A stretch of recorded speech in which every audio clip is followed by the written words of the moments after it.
पिछले कुछ वक्त से अखबारों, टीवी और सोशल मीडिया में लगातार इमरजेंसी की खबरें छाई हुई हैं, क्योंकि पूर्व प्रधानमंत्री इंदिरा गांधी ने 1975 में जो इमरजेंसी लगाई थी, उसके 50 साल पूरे हो गए हैं। इमरजेंसी का ये पीरियड हिंदुस्तान के इतिहास में वाकई एक अंधेरा अध्याय था, जिसे याद करते वक्त हमें अभिव्यक्ति की आज़ादी से लेकर नागरिकों के मूल अधिकारों के संरक्षण की बात याद रखनी होगी।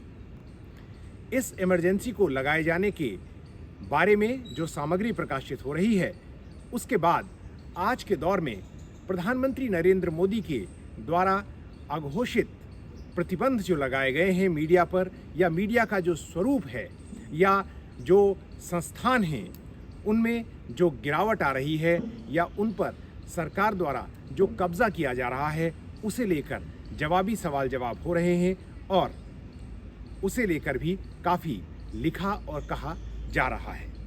नमस्कार, मेरा नाम है हृदय जोशी और आप देख रहे हैं इको एंड एनर्जी टॉक, जहां आपको खबरें मिलती हैं जलवायु परिवर्तन, साइंस और हेल्थ से जुड़ी हुई ये सभी खबरें जो आपके सरोकारों से जुड़ी हैं। 1975 की इमरजेंसी का दौर हो या अभी वर्तमान सरकार पर दमनकारी नीतियों का आरोप, इन दोनों से ही नागरिकों के मूलभूत अधिकारों का हनन होता है। लेकिन आपके मूलभूत अधिकारों का हनन लगातार हो रहा है, पिछले कुछ दशकों में होता गया है और बढ़ता गया है। जो इमरजेंसी आपके स्वास्थ्य पर लगी है, उस इमरजेंसी को, और आपके जीने और सांस लेने के अधिकार पर लगी है, उस इमरजेंसी के बारे में भी बात किया जाना ज़रूरी है। 1975 की इमरजेंसी पर सवाल उठाना बिल्कुल जायज़ है, क्योंकि जैसा मैंने कहा, वो हिंदुस्तान की तारीख में एक अंधेरा अध्याय था।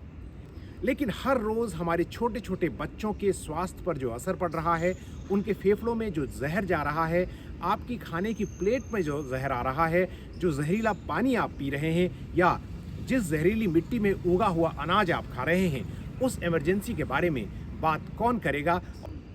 और क्या ये ज़रूरी नहीं कि हम कुछ बात इस इमरजेंसी के बारे में भी करें?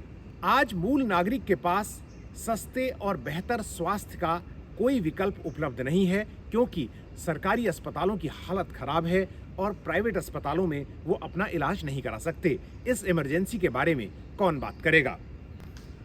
अगर हम हवा की बात करें तो आज हिंदुस्तान में दुनिया के सबसे ज़्यादा प्रदूषित शहर हैं। दिल्ली दुनिया की सबसे ज़्यादा प्रदूषित राजधानी है। दुनिया के 10 सबसे प्रदूषित शहरों में कम से कम 7 या 8 हिंदुस्तान के हैं। दुनिया के सबसे ज़्यादा प्रदूषित, मैं वायु प्रदूषण की बात कर रहा हूँ, सबसे ज़्यादा वायु प्रदूषित 20 शहरों को अगर आप लेंगे तो उसमें 14 या 15 हिंदुस्तान के हमेशा हर लिस्ट में रहे हैं, चाहे वो लिस्ट किसी भी नेशनल या इंटरनेशनल एजेंसी की हो। अगर आप दुनिया के 30 सबसे प्रदूषित शहरों की बात करते हैं तो उनमें से 20 या 22 या 25 शहर भी कई बार ज़्यादा प्रदूषित हिंदुस्तान के हो सकते हैं। ये कई रिपोर्ट्स हमें बताते आई हैं कि हर साल कोई 10 से 12 लाख लोग हिंदुस्तान में जो मरते हैं, उसके पीछे एक वजह वायु प्रदूषण भी होती है। वायु प्रदूषण सिर्फ आपके फेफड़ों को बीमार नहीं कर रहा, बल्कि वो आपके शरीर के हर अंग को बीमार कर रहा है, सर के बाल से लेकर पैर के नाखून तक। ये बात आप किसी भी रिपोर्ट में, किसी भी रिसर्च में ज़रा सा गूगल करने पर, इंटरनेट पर हासिल कर सकते हैं। मैंने अपने कई प्रोग्राम्स में इसी यूट्यूब चैनल में या दूसरे प्लेटफॉर्म्स में जहां मैं बोलता हूं या लिखता हूं, वहां इस बात को कई बार कहा है। गर्भवती महिलाओं से लेकर नवजात शिशुओं तक वायु प्रदूषण हर किसी को बीमार कर रहा है। बच्चों के सीखने की शक्ति, उनकी संज्ञानात्मक शक्ति, सभी कुछ इस वायु प्रदूषण से प्रभावित हो रही है। आज वायु प्रदूषण के कारण लोगों को हार्ट अटैक हो रहे हैं और उनको ब्रेन स्ट्रोक भी हो रहा है। लेकिन समस्या सिर्फ वायु प्रदूषण तक सीमित नहीं है, और ये सिर्फ एयर पोल्यूशन इमरजेंसी ही नहीं है जिसके लिए हमें आवाज़ उठानी चाहिए, जिसके खिलाफ बोलना चाहिए। आपका पानी भी सबसे ज़्यादा प्रदूषित है। एयर क्वालिटी इंडेक्स में आज हिंदुस्तान दुनिया के सबसे निचले पायदान पर खड़े देशों में है। 2024 में 124 देशों की लिस्ट में हिंदुस्तान का नंबर 122 था, यानी जल गुणवत्ता के मामले में वो नीचे से तीसरे पायदान में था। आज आयरन, फॉस्फेट, फ्लोराइड, निकल, बहुत सारे ऐसे प्रदूषक हैं जो हमारे पानी में मौजूद हैं। जो आपके घरों में पानी पहुंचता है, जो पाइप्ड वाटर सप्लाई होती है, वो भी कई बार काफ़ी प्रदूषित होती है और उसमें शिकायतें हमें मिलती हैं। मिसाल के तौर पर एक बात जिसकी ओर आपका ध्यान आकर्षित करना चाहता हूं, आर्सेनिकोसिस की समस्या से आज देश के 19 राज्यों में लोगों को खतरा है, जिनमें कोई 25 करोड़ लोग पूरे देश में इस बीमारी की जद में है, यानी इस बीमारी का उन्हें खतरा है। अगर लोग ऐसे ही बीमार होते रहे तो आने वाले दिनों में हमें खेलों की दुनिया के लिए, फौज के लिए या साइंस के फील्ड के लिए या राजनीति के क्षेत्र के लिए स्वस्थ लोग कैसे मिलेंगे, क्योंकि ये बीमारी उनके शरीर के जो इंटरनल ऑर्गन्स हैं उन्हें बीमार कर रही है और उनकी जान ले रही है। तो आज आर्सेनिकोसिस और फ्लोराइड से जुड़ी तमाम समस्याओं से लोगों की जान जा रही है।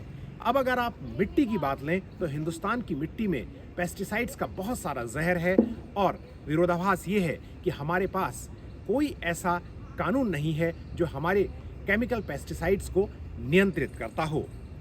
हिंदुस्तान में आज भी 1968 का इंसेक्टिसाइड एक्ट ही चल रहा है, जिसमें डराने के लिए या लोगों के डेटरेंट के लिए, कंपनियों के डेटरेंट के लिए कोई बड़ा प्रावधान नहीं है। डॉक्टर मनमोहन सिंह की सरकार के वक्त 2000 के पहले दशक में जो कानून लाया गया था, उसके बाद से अब तक वो कानून पेस्टिसाइड मैनेजमेंट के रेगुलेशन के लिए अब तक पार्लियामेंट में अटका ही हुआ है। नरेंद्र मोदी सरकार के वक्त भी आया और अभी तक वो पार्लियामेंट से पास नहीं हो सका है। उस कानून को लेकर भी काफ़ी बहस है और उसके स्वरूप को सुधारने की काफ़ी गुंजाइश है।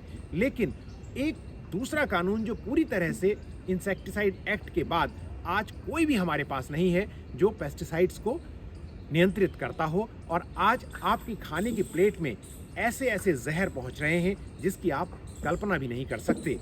दुनिया के बहुत छोटे छोटे देशों में भी जो पेस्टिसाइड्स प्रतिबंधित हैं, उन्हें छिड़कने की या प्रयोग करने की आज़ादी एक कानून न होने के कारण हमारी कंपनियों को मिल जाती है और किसानों से लेकर आम लोगों की जान जा रही है।